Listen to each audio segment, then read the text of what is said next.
오늘 하나님 말씀은 로마서 14장에 있는 말씀입니다. 로마서 14장 14절 15절 말씀에 이렇게 기록되어져 있습니다.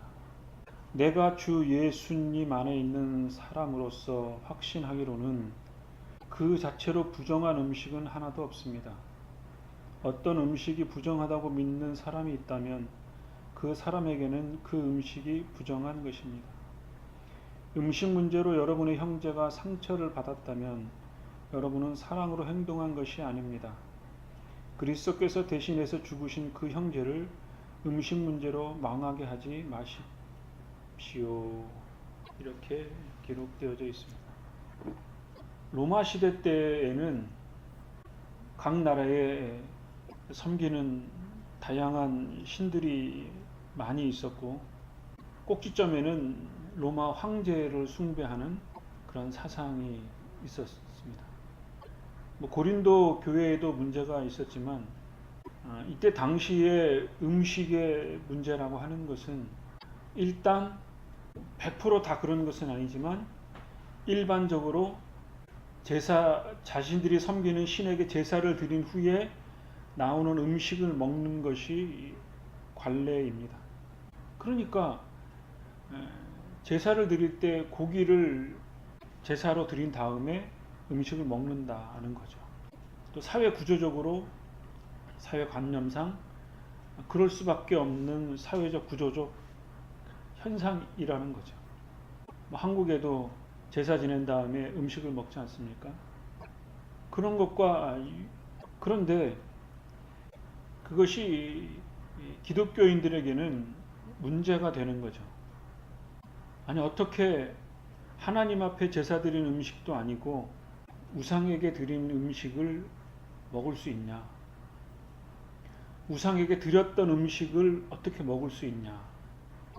그러다 보니까 교회 내에 좀 강경한 입장을 가지고 있는 사람들이 비난을 하기 시작했습니다. 그리고 정죄를 하게 됐고, 결과적으로는 그것이 장애물이 되었다는 거죠. 음식 문제로 인해서 교회 안에 한 형제가 정죄를 받고 비난을 하고, 그리스도를 중심으로 한 형제자매인 것이 파괴되는 현상이 나타나게 된 것입니다. 이런 문제들이 로마서를 쓰는 14장에도 바울에게 또는 몇몇 그리스도인들 공동체 안에 이런 현상들이 나타나자 사도 바울이 말을 하는 것입니다. 음식 자체가 부정한 것은 아니다. 그 음식을 먹는 것이 죄가 되지는 않는다. 음식 문제로 한 공동체 안에 형제 자매가 상처를 받았다면 그것은 사랑으로 행동한 것이 아니다. 예수님께서 형제 자매를 사랑하셔서 십자가에서 죽으시는 그것을 감내하시는 그 사랑이 더 크고 가치가 있고 하나님의 크신 뜻이지, 어떻게 사람이 먹고 마시는 음식 문제로 형제를 비난하고 넘어뜨리게 하고 서로 물고 뜯고 싸울 수 있느냐? 이것은 온당치가 않다. 그리스도께서 이 문제를 완전히 해결하지 못했다면 그리스도께서 죽으신 그 형제를 음식 문제로 망하게 하겠느냐? 이렇게 사도 바울이 되묻고 있는 것입니다. 이러한 문제에 있어서 사도 바울이 취하는 원리는 아주 간단합니다. 조금 전에 말씀드렸던 예수님의 십자가의 사랑이 음식 문제보다 더 완벽하고 더 큰 사랑의 표현이고, 음식 문제를 포함한 이 땅에 있는 모든 문제들을 다 덮을 수 있는 넉넉함이 있는 것이다. 그래서 예수 그리스도의 사랑이 십자가의 사랑이 위대하고 하나님의 완전함이다. 이렇게 말할 수 있다는 거죠. 또 다음으로는 이것을 전제로 1절에 이렇게 말합니다. 믿음이 약한 사람을 받아들이고 논란이 있는 문제에 단언을 내리지 마십시오. 이렇게 말한다 이거죠. 그러니까 그것을 이해할 수 있는 학습이나 모든 여건들이 갖춰지지 않았어. 왜냐하면 초대교회니까 모든 것들이 정립이 안 된 상태라 이거죠. 그러면 그것을 포용할 수 있는 사람도 있고 포용 못하는 사람도 있어요. 그런데 그러한 미성숙한 문제, 완전히 무르익은 성숙하지 않은 상태에서 문제를 일으켜서 단언을 하고 비판을 하고 정죄하고 업신여기고 그렇게 함으로 교회 공동체 안에 있는 모든 문제가 불협화음이 난다면 온당치가 않다. 교회 공동체는 예수 그리스도의 위대함을 그리고 그 사랑의 감사를 찬양하고 서로 나누고 또 그 사랑을 관용으로 실천하고 서로 섬기고 더 나아가서는 이웃을 섬기고 유대인을 섬기고 로마인을 섬기고 세상 이방 민족을 섬기는 그런 위대한 하나님의 계획이 있는데 그것을 까먹고 서로 싸운다면 문제가 된다. 그러면서 말씀을 하기를 자기가 가지고 있는 믿음에 따라 모든 음식을 먹는 사람이 있지만 믿음이 약하여 채소만 먹는 사람도 있다. 이거죠.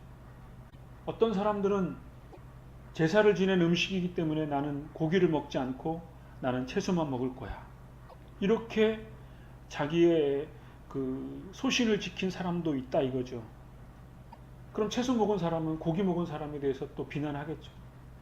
고기 먹는 사람은 또 채소만 먹는다고 비난을 하겠죠.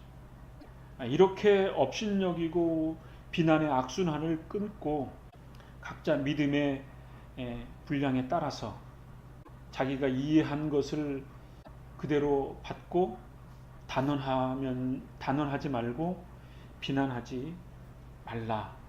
이렇게 이야기를 하는 것입니다. 그러면서 잠정적으로 6절에 이렇게 말합니다. 그는 음식을 먹을 때 하나님께 감사한 마음을 갖습니다. 음식을 가려 먹는 사람도 주님을 위해 그리하며 그 사람도 하나님께 감사한 마음을 가집니다. 그러니까 이 땅에 있는 모든 것들을 우리가 음식이든 그 어떤 것이든 감사한 마음으로 받으면 그것이 각자 믿음에 따르는 믿음의 분량에 맞는 올바른 신앙 행위다. 사도 바울은 이렇게 말하는 거죠. 더 나아가서 8절에는 이렇게 말합니다. 우리가 산다면, 우리가 죽는다면 모두 다 주님을 위한 것이다. 살든지 죽든지 우리는 주님의 것이다. 라는 것을 우리가 믿음으로 고백하는 삶. 하물며 사소한 먹는 음식 문제로 분란을 일으키는 것은 미성숙한 것이다. 이렇게 말을 하고 있습니다. 결과적으로는 이제 비난에 대한 문제인 거죠. 각자 처해 있는 신앙의 경륜이나 이해의 폭이나 또는 생활 관습이나 습관이나 이런 것들, 이러한 것들이 유대인이면 유대인의 정체성이 있으니까 그것들이 큰 혼란이 없었겠죠. 그런데 유대인뿐만 아니라 이방인들도 섞여 있고 또 하층들도 있고 중인들, 상층부에 있는 사람들, 다양한 사람들이 있으니까 이해의 폭이 넓지 않고는 이게 한 마음을 이루기가 어려울 수 있다는 것을 우리는 시대적 상황을 통해서 이해해야죠. 그럴 때 우리는 적정선을 넘는 비난, 비판, 조롱 이런 것들을 통해서 장애물이 놓여지지 않게 하라. 이것이 사도 바울의 가르침이었고 공동체를 유지하고 성숙시키는 하나의 기준이 된다라고 이해할 수 있습니다. 결과적으로는 16절에 이렇게 말합니다. 그러므로 여러분이 옳다고 생각하는 것이 오히려 비난의 대상이 되지 않도록 하라. 하나님의 나라는 먹는 일이나 마시는 일이 아니라 성령 안에서 누리는 의와 평강과 기쁨이다. 하나님이 우리에게 주신 그 모든 것들을 다 감사함으로 받고 영적인 것, 의와 평강과 기쁨을 누리는 그것이 우리의 삶의 원형이고 교회 공동체의 본질인 거죠. 하나님을 찬양하고 하나님을 기쁘시게 하고 우리가 구원받은 은혜에 대한 감격의 삶의 연장이 예배를 통해서 흘러나와서 우리의 전인격과 또 우리의 가정과 우리 주위에 있는 사람들에게 자연스럽게 그리스도의 향기, 그리스도의 빛을 발하게끔 이루는 것. 그래서 19절에는 그러므로 우리가 화평함을 이루는 일과 서로 덕을 세우는 일에 힘을 써야 한다라고 사도 바울이 강하게 권면하고 있는 것이죠. 그러니까 자기가 가지고 있는 좁은 식견을 가지고 그것이 비록 성경적인 여러 자료들을 끌어들여서 의롭다고 할지라도 옳다고 여기는 신념이 있다 할지라도 화평을 이루지 못하고 서로에게 덕이 되지 않으면 그것을 어느 정도 성숙에 이르기까지 인내하고 바라봐 주는 것도 하나의 방편이겠죠. 비난함으로 조롱함으로 그 형제 자매를 넘어뜨리게 하는 것이 옳지 않다라고 사도 바울이 권면을 하고 있는 것입니다.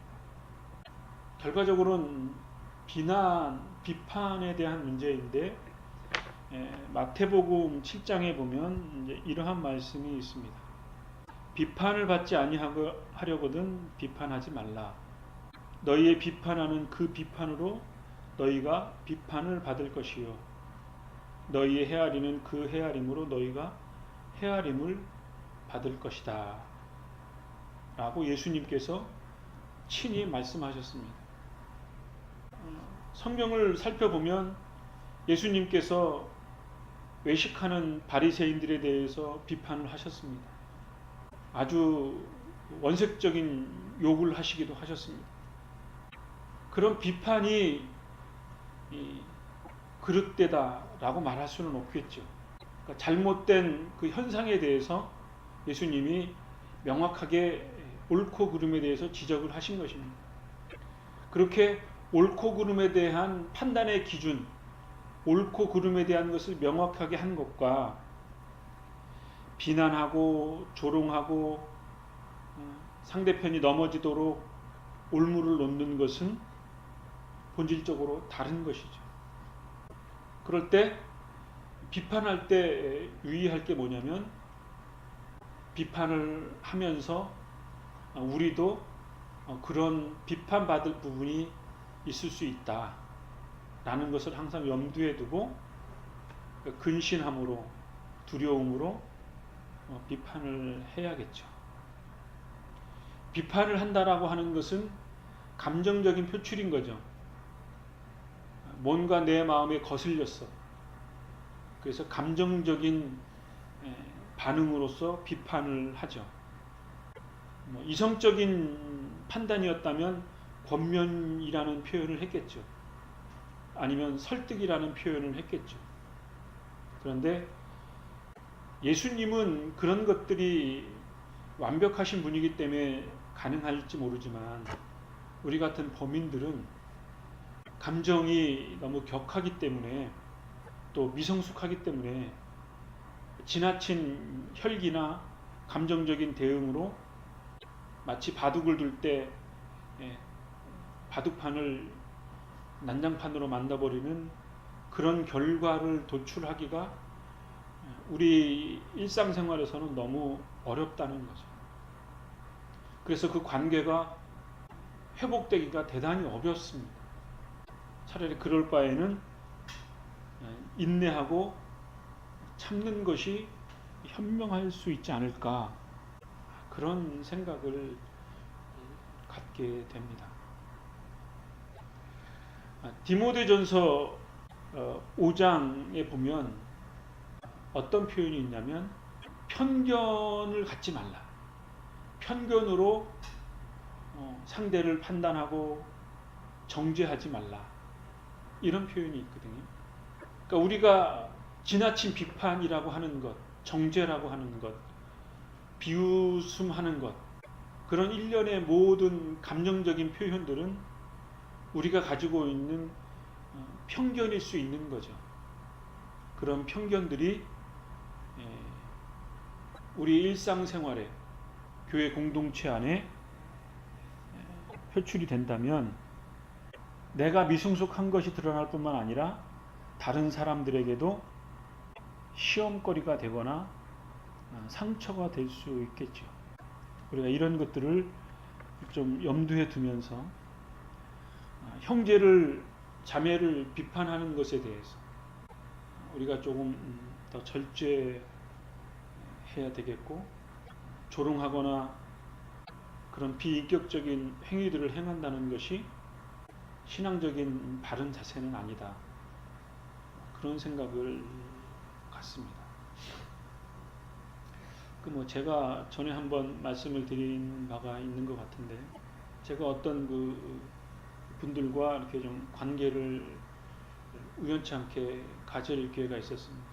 그분들은 교회 공동체 안에서 상처를 많이 받으신 분들이었어요. 그래서 인천에서도 몇 번 모였었고, 저도 몇 번 참가를 했었습니다. 근데 이제 모이면 지나치다 싶을 정도로 비판적인 태도를 취하는 경향성이 있었습니다.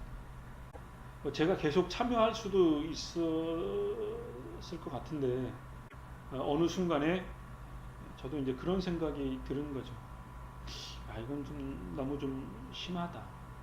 비판을 할 때에는 그 비판에 맞는 대안이 있어야 되고 대책이 있어야 되고, 자기 자신들은 그렇게 비난을 받지 않도록 경건돼야 하고 어느 적정선을 이렇게 지켜야 된다고 생각이 되어지는데, 어느 순간에는 좀 바람직한 신앙적인 자세가 아니지 않겠는가.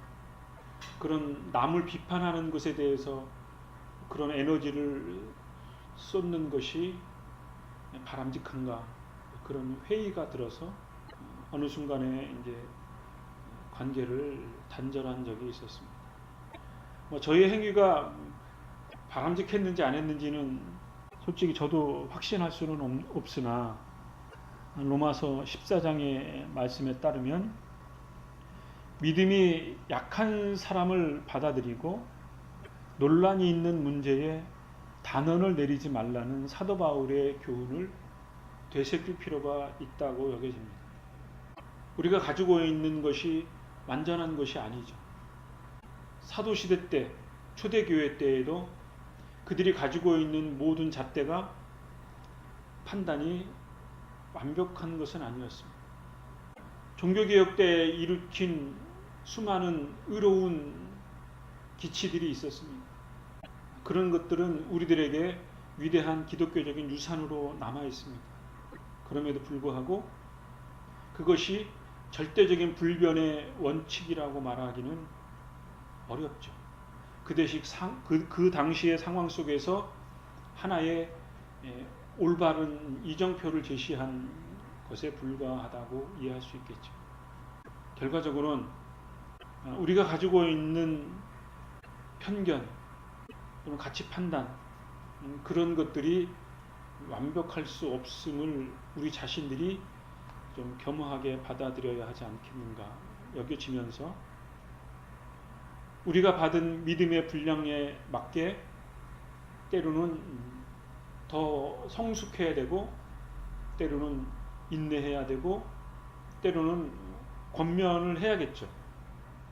그럼에도 불구하고 음식 문제뿐만 아니라 우리 사회적 현상에 일어나는 모든 문제들에 대해서 감사하지 못할 수 있는 것들도 분명히 있지요.